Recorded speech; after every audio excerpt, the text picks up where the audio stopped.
of people asked me to knit them one of these, and I was like, are you insane? I felt like I was tricking people. This is so much fun. Hi and welcome back to my channel. My name is Anne-Sophie. I'm a knitter from Belgium, and this is my very first knit and chat. I wanted to start this video by thanking you guys so much for subscribing to my channel and watching my videos and liking my videos and commenting, because I hit 5K subscribers after just over a year of being here on YouTube and I still can't believe it. I was trying to think of a way to thank you guys for, I don't know, making this part of my hobby so much fun and bringing me so much joy with this channel. So I found no better way to do so than with a little giveaway. I will tell you a bit more at the end of the video, so stick around for that. Aside from the giveaway, I also noticed there are a lot of questions that people have been asking me repeatedly, sort of frequently asked questions, and I thought, you know, what better time to address them than now? So I sent out a little ask me anything on Instagram and you guys came in clutch. So I sort of organized the questions into a logical order and we'll be going through all of them. Grab yourself a cozy little drink and a cozy little knit. I'm working on my pearl jacket in Filcolana Peruvian Highland wool in the color Rime Frost. I've got 2 sleeves done and I'm just finishing the ribbing on the body. So that's what I'll be doing. Let me know in the comments down below which whip you were working on while you were watching this. I hope you enjoy whatever you're knitting on, and let's get to yapping. So the question I got the most was what my favorite and least favorite parts of knitting were. I didn't quite know how to interpret that question, so I'm going to answer it in, I think, both a broad sense and a more narrow sense. In a very narrow sense, like talking about knitting specifically, I think my favorite thing about knitting is when you get to highlight or cross off a row on a colorwork or cable or lace chart. That brings me so much joy, it's indescribable. And I always try to do so in a highlighter color on my iPad that matches my whip perfectly. That feels so good. Yeah, I think that's my favorite thing about knitting itself. My least favorite thing about knitting itself is when you need to do a tubular or an Italian bind off on 2x2 ribbing and you need to rearrange the stitches first to get to a 1x1 ribbing. I hate that. I hate it so much because then the stitches get so tight and my bind off never looks as good as it does or as neat.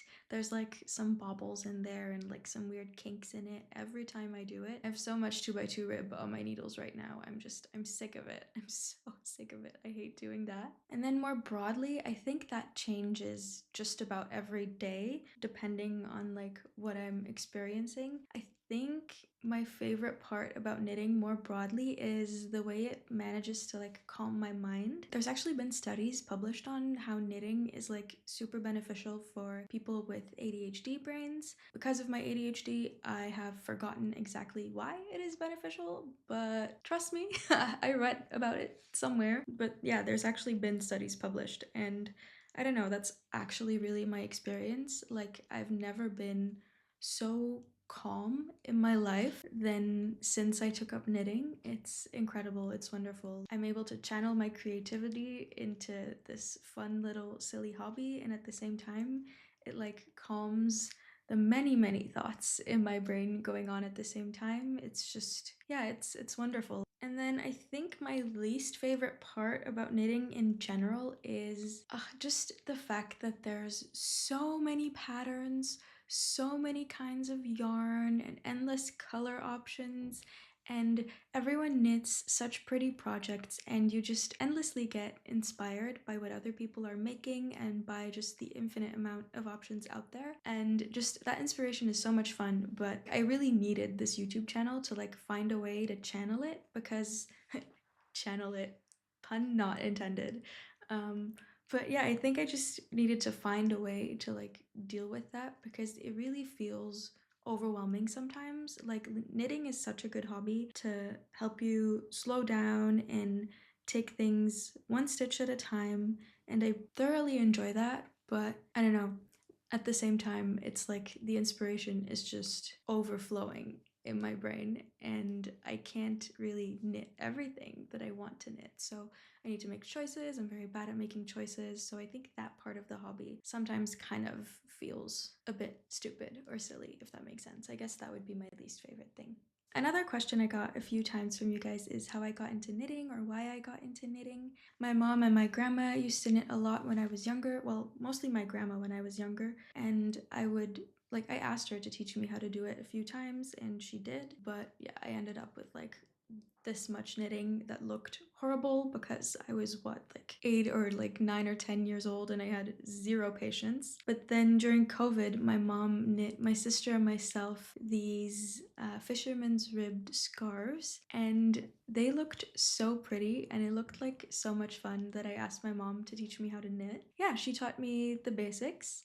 And then I ran with it and I ended up finding the knitting community online, Ravelry, all these patterns. I found the whole Scandinavian knitting tradition and circular knitting, because traditional knitting here in Belgium is mostly on like straight needles. And well, I was sold. You know what? I'm just gonna put down my knitting for a second and go grab the scarf my mom knit me because it's so cute. So this is the scarf my mom knit me.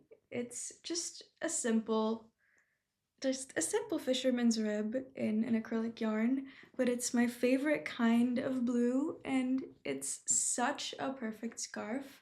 I wear this all the time. I love this thing to death, and yeah, it just looked like so much fun. My sister has a pink version. I love it. This is so cute. How can you not want to learn how to knit after someone makes you this and you see them making it and having so much fun, you know? On that note, someone also asked me what my first ever finished object was. I must say that my first ever FO does not coincide with my first ever project, because when I started knitting, I knit so many things. I started so many projects and I just didn't finish any of them. At first, it was all on straight needles, and then I found Ravelry and I found this striped rainbow raglan sweater, but it was knit in the round. And I was like, I don't know how to knit in the round. That looks super complicated and difficult. You know what I'm gonna do?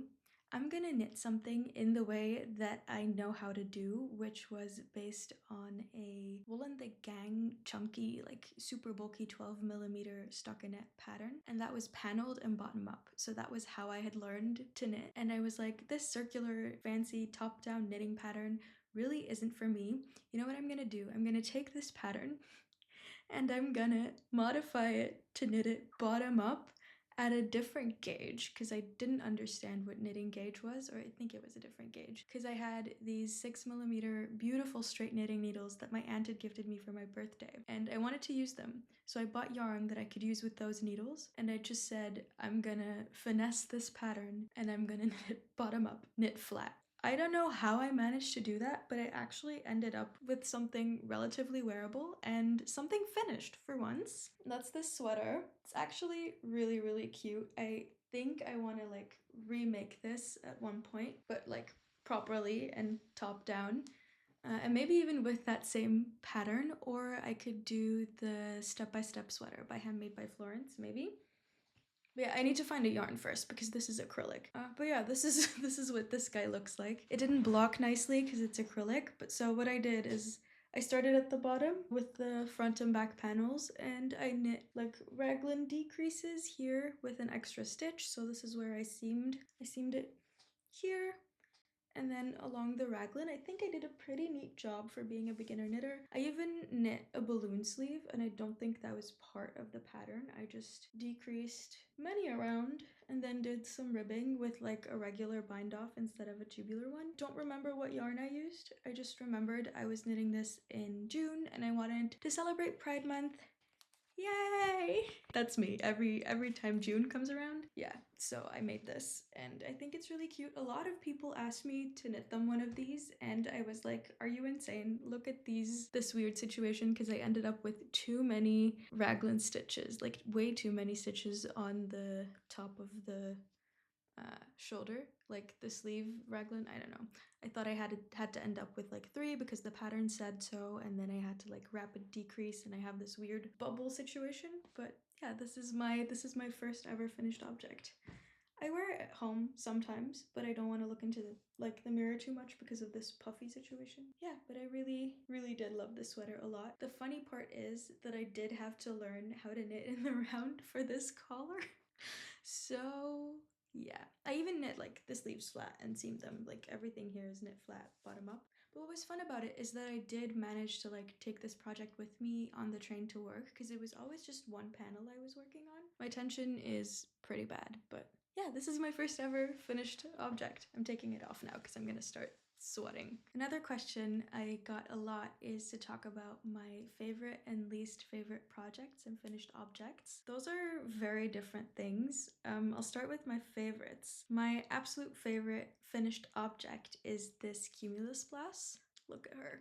She's just so perfect. I knit this 2 years ago. This is one of my first pretty finished objects with pretty yarn. I knit it one size down in an extra small because I wanted it to fit me really well, but I also think I didn't fully understand gauge back then, so if I knit this again I would need to make a gauge swatch. But this is in Knitting for Olive soft silk mohair in the shade soft blue, which I think suits me so well. I just love this blouse so much. I had to stop myself from wearing it how much I was wearing it because, well, honestly, it's starting to thin out a little bit at the underarm, like right here. I don't know if you can see that.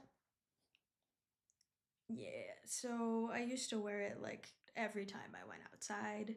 I wore it like twice or 3 times a week for a whole year. It was so silly. So I've realized I just need to make more cumulus blouses. I'm on a mission to knit one every year or just try out other mohair blouse patterns as well. But it's just this Knitting for Olive mohair, it feels like I'm wearing nothing. Like, or maybe if I'm wearing something, it's a cloud. And it also looks like a cloud. It looks so luxurious. People don't believe I knit this. And yeah, I love this beautiful garment so much. Yeah, so that's my favorite ever finished object. My favorite ever project must be my heart chain sweater. That's not finished yet, but I have it right here. I'm not knitting on it because it's entirely charted. So I need to focus. I can't yap while I'm doing this. I'm currently on the second sleeve. Let me just pull out the needle so I don't drop stitches. This is what she's looking like right now, which is stunning. Absolutely stunning. My God.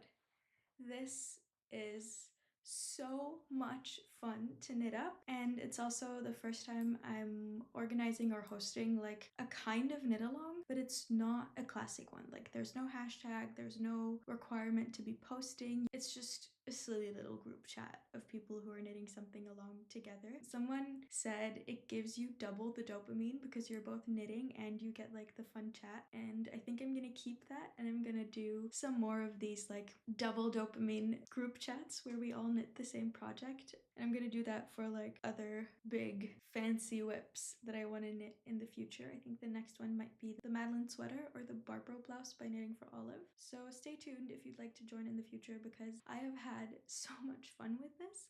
And also just this color choice, this yarn. I'm using Folklana Peruvian again and Knitting for Olive soft silk mohair, just some of my favorites. Yeah, which immediately answers the question about like my favorite yarns. Folklana Peruvian Highland wool and Knitting for Olive merino and Knitting for Olive soft silk mohair. I can't choose. Don't make me choose between these yarns. I love them. I mostly love, I think, the combination of Folklana Peruvian Highland wool with Knitting for Olive soft silk mohair. So nice. So much fun. This is, yeah. This might beat my cumulus blouse for favorite finished object once it's done, but we'll have to see.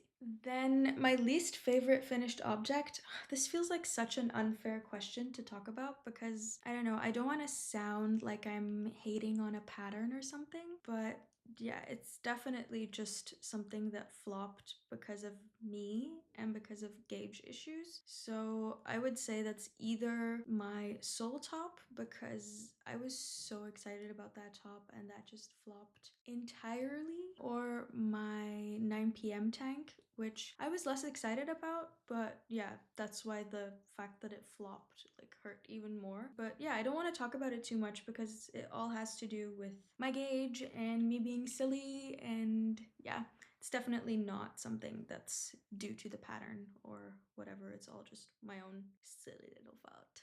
And then my least favorite project to knit. That's such a hard question. I have no idea what I should respond to that. I think something that I haven't finished yet, I think I would say my maren tee, because I'm stuck on the double knit collar and the yarn is wonderful. I think it's gonna be like definitely a product knit and not a project knit, because the yarn, it's gonna feel wonderful and the fabric's gonna be wonderful, but the yarn just hurts my hands so much. So I think I'm gonna pick it back up like somewhere in the fall or something and force myself through it, like I've had to do with a few whips, but never so much as with that one. So I guess that's gonna be my least favorite project, but I'm assuming one of my favorite finished objects once it's done. The most worn garments that I've knit was also a question that I got, and that is at first place 100% my cumulus blouse. And then I think second place goes to my Frankie Gensid by Sunless Garn, which I knit up in their Koos yarn, which also just feels like a little cloud. It's wonderful, and it's just like a really fun and nice pink that looks so good on me, so I just throw it on and I don't have to think about my outfit. Like, it works with almost all of my trousers, or like at least my neutral trousers, and even my pink pair of trousers. It's such a good knit, such a fun knit. I think third place goes to my Elevation Loop sweater, because it's like a very dusty grayed out purple. I knit it in Filcolana Peruvian Highland wool in the color, what is it called? I don't remember the color. I think it's a dusty lavender. I'll put the name on the screen because I just completely blanked. And the Isagir mohair, the color 12, the purple mohair. It's just a huge saddle shoulder sweater. It is so insanely comfortable. If you were to draw me as a cartoon, I would be wearing one of those three knits, probably. Someone also asked me what my favorite knitting construction is. I think I would have to say contiguous knit. Like when you have like the start of a little saddle shoulder and then you go into like these contiguous sleeves. I think it fits my frame very, very well. It's fun to knit. It's comfortable. It works really well in sweaters like my Frankie Gensid. It works wonderfully in like long sleeve blouses like my blouse number 1, in fitted tees like my Campanula tee. I just love that construction. I love both knitting it and wearing it. It's not even like something I have to think about. I just know that's 100% my favorite garment construction. Someone also asked me what my favorite yarn brand is, and I was very happy to get that question because sometimes I feel like I'm just a walking knitting for olive billboard. Like, yeah, I feel like I use their yarn too much or talk about their yarn too much. I'm not sure, but I don't know. Why restrict myself and not let myself buy and use the yarn I love the most or talk about the yarn I love the most if that's actually the yarn I love the most, you know? I hardly ever have gauge issues with that yarn. I hardly ever have any like pilling issues with the yarn. Their color options are just magnificent. They're cruelty free. They're like ecologically super transparent and try to make the best choices. Their customer service is wonderful. I have nothing but great things to say about my experience using Knitting for Olive. So that's just 100% my favorite yarn brand. And that's also gonna be the theme of my giveaway. Just a little hint and some juice to have you stick around to the end of my little yap here. My favorite yarn type is also a question that popped up a lot, and I mean, I've talked about my favorite yarns, but I think if we're talking fiber, I'm just a boring little girl and I just love me a basic merino. Like a good merino yarn, there's nothing that hits like a good merino yarn. It's nice to knit with and to work with. It wears so well. They block really nicely. They're so comfortable and soft.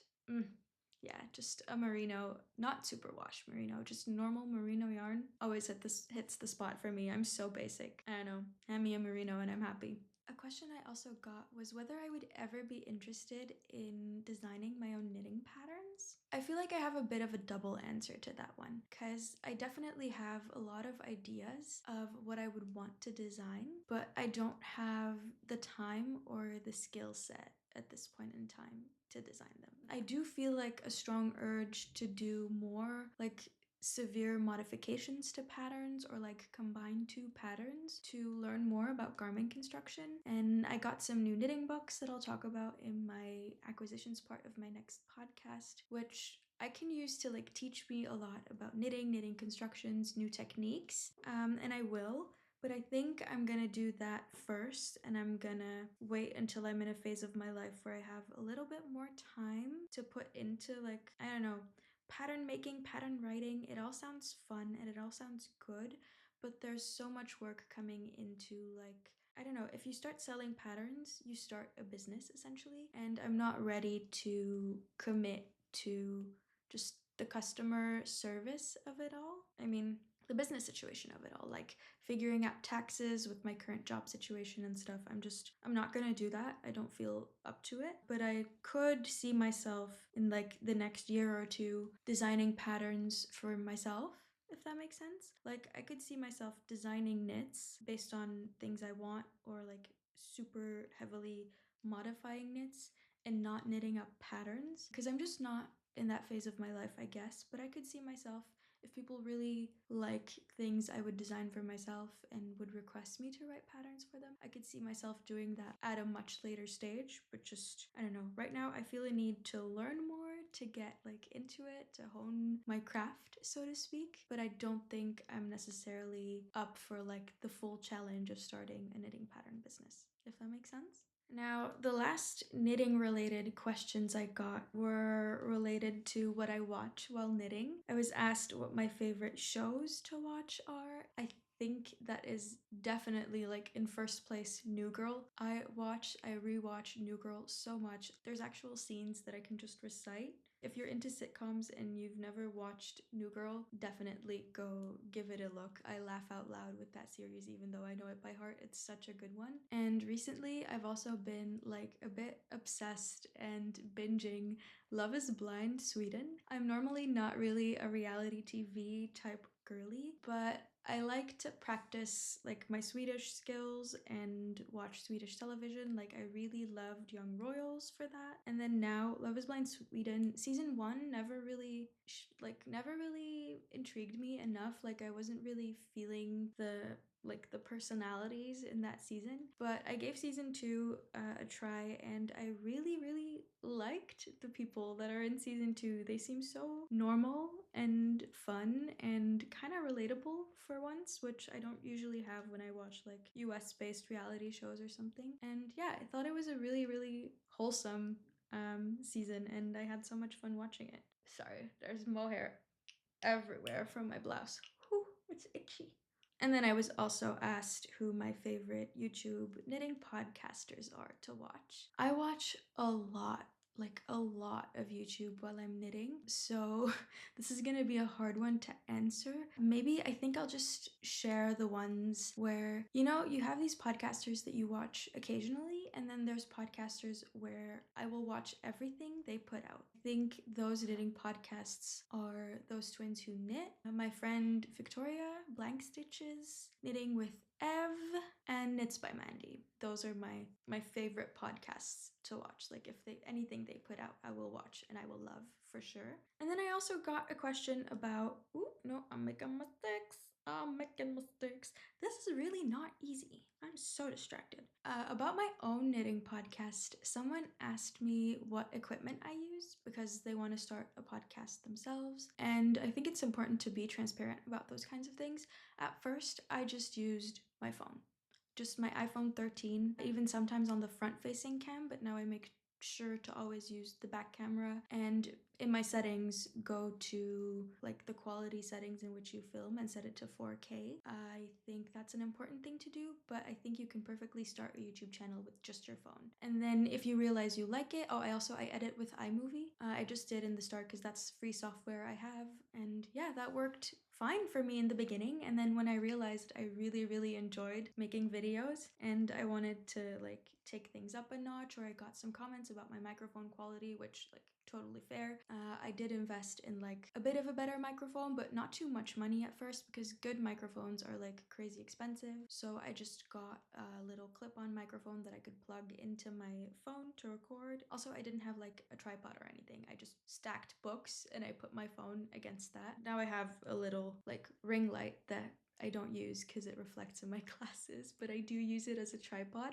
For not my phone anymore, I upgraded to my partner's iPhone 15 Pro. I am reliant on him being home right now or him leaving his phone here, so yeah, that is a bit annoying, but the video quality is so worth it. Like, I really like that my videos look even better now than they did with my iPhone 13. Like, they looked fine, but it wasn't perfect or great. And I felt like I needed the video camera upgrade after I upgraded my microphone first to like a basic just music recording microphone my friend Vika's partner found on Amazon. And yeah, I used that for a while. That worked really great. But then, this is such a cute story. But so both my stepdad and my partner were like, your microphone's the most important thing for a YouTube channel. If you're taking it seriously, because I had like, I think 2,000 subs at that point. If you're taking it seriously, you need a good one.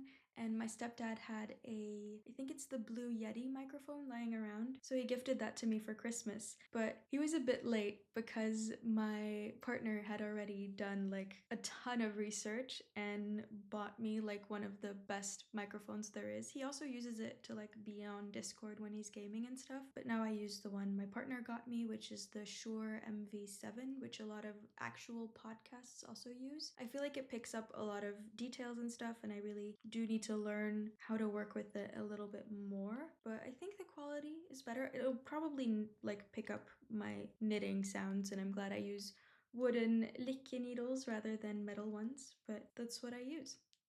And I plug them into my laptop and I just record them onto my laptop, so I have one file with both my audio and my video. But if you want to start a podcast, I think you should just do so, figure out whether you like editing and all of it, because it is a lot of work and it takes a lot of practice to get like actually good at it and to get to a point where you can actually feel like really proud of your videos, or at least it did for me. But yeah, that's just what I use. And yeah, my advice would be kind of to do as I did and just see how much you like it and how seriously you want to take it, and upgrade your audio quality first, then your video quality, and in the meantime really practice editing and try to learn what you can about editing, because that's the hardest part really and the most important part. So I'm still really not there. Like, my editing skills do need a lot of practice still, but I'm getting there and I'm getting better with every video, so I'm having a lot of fun with it.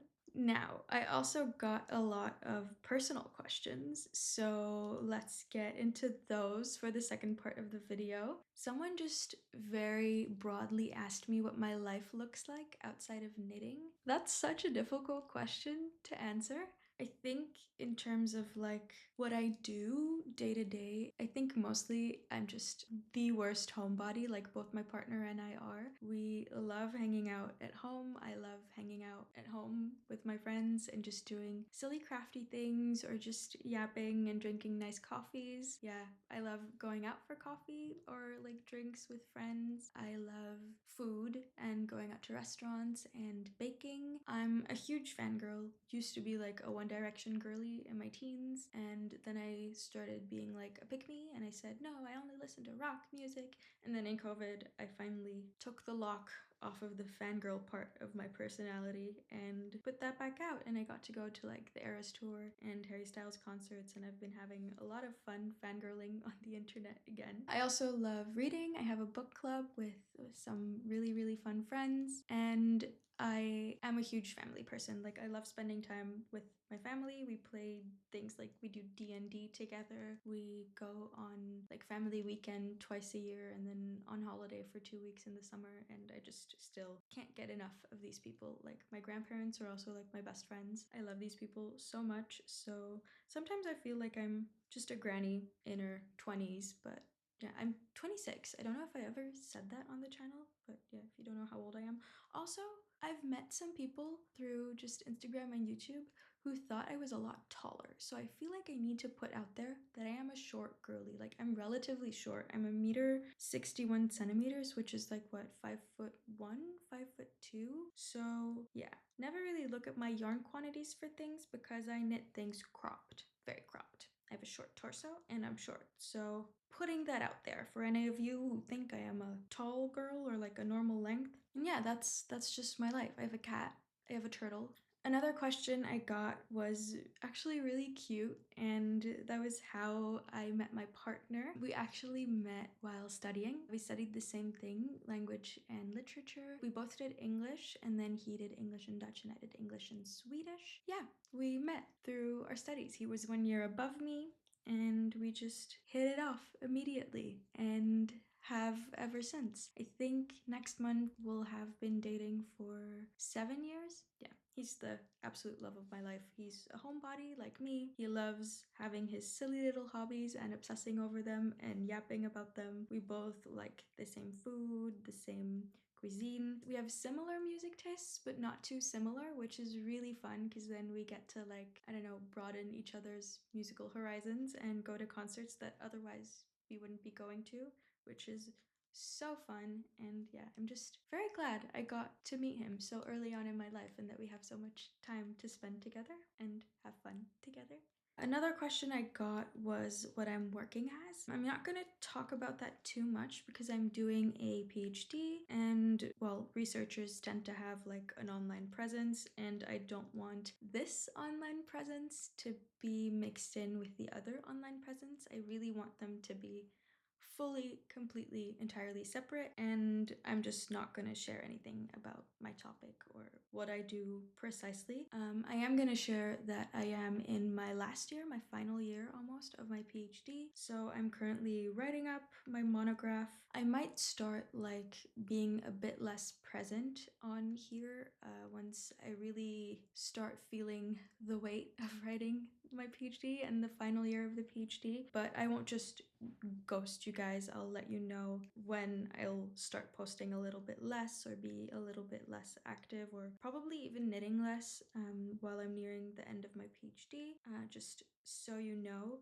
But I am excited to see what life will bring me after my PhD. I'll probably have more time to invest in Candid Knit. I might try designing patterns for myself and seeing if I enjoy writing up patterns. I'll try and enter the job market and see what I find there. But yeah, I'm really excited to see like how my life is gonna look within like 2 years, because it's probably going to change completely, and that's so scary but also so exciting at the same time. But I'm currently not thinking about that too much because I'm so focused on, well, getting through the PhD essentially. And then another question I got, and that's a question I actually got a lot at the start of my channel as well, and that is how many languages I speak, or which languages I speak aside from English. I purposely started including that I'm a knitter from Belgium, not just living in Belgium, but actually from Belgium in the intro of my videos, because for some reason, everyone started thinking I was from such different places. While I thought that was wildly interesting and super, super fun, I also thought it was a bit